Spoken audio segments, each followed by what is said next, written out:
2-point charges Q1 and Q2 are positioned at points 1 and 2. The field intensity to the right of charge Q2 on the line that passes through the two charges, see, it varies according to a law. This is the electric field graph. It starts from this point 2, where it is heading towards infinity in negative direction.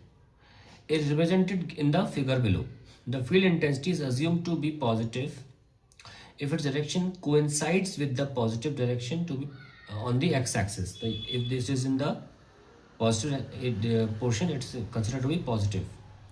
Now, the distance between the charges is L. The L is given. Now, find the sign of each charge. Now, see, you can see that the electric field is 0 at this point. Okay, so if the electric field is 0 at this point, outside at a point, so if I take both charge to be positive, so this will also repel here, this will also repel in this direction, right direction. So that is definite that both charge cannot be of the same sign. Okay, you cannot get a 0 then electric field at any point outside the two charges. Hence, this proves that the two charges have to be of opposite sign.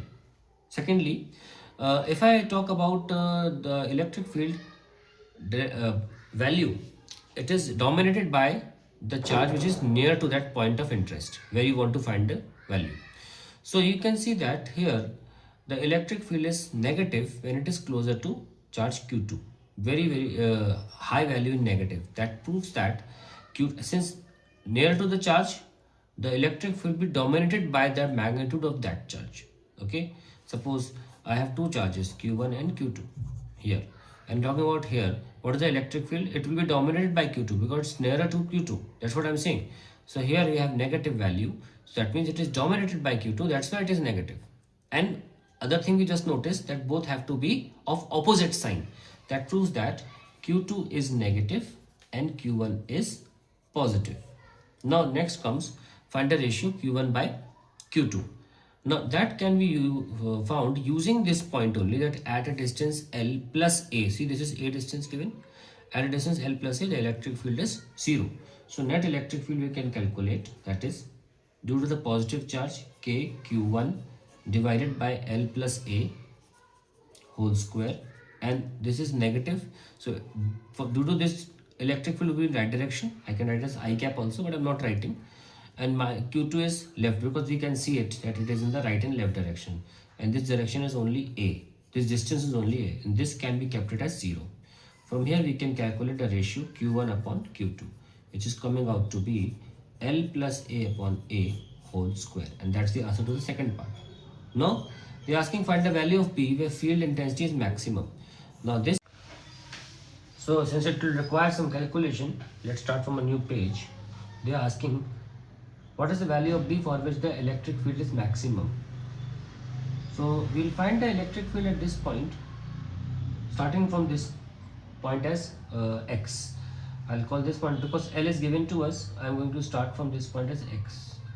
So electric field at this point can be calculated as K Q1 divided by L plus X whole square, and this is negative charge, so electric field will be towards it only, K Q2 upon X square. That is the electric field.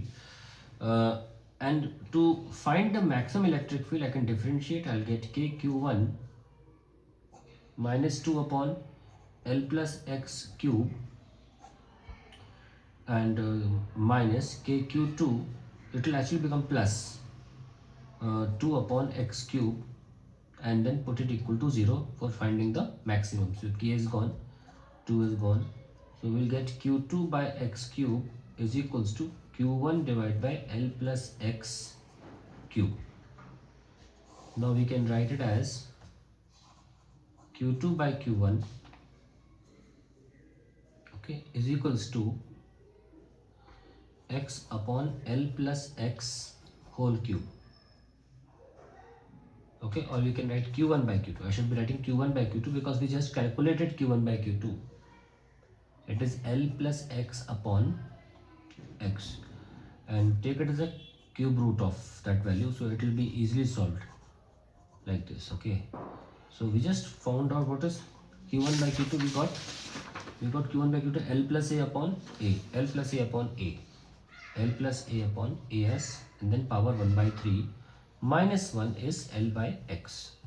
That means I can find it as uh, x by L is equals to 1 upon L plus a upon a power 1 by 3 minus 1. So we got x is equals to L upon L plus a upon a power 1 by 3 and minus 1. This they are calling it as B. So we got the place where uh, the electric field will be maximum. And we can also put the value of x here to find that maximum value of electric field, but that is not asked. Also, that seems to be very tedious. That's the answer to the question.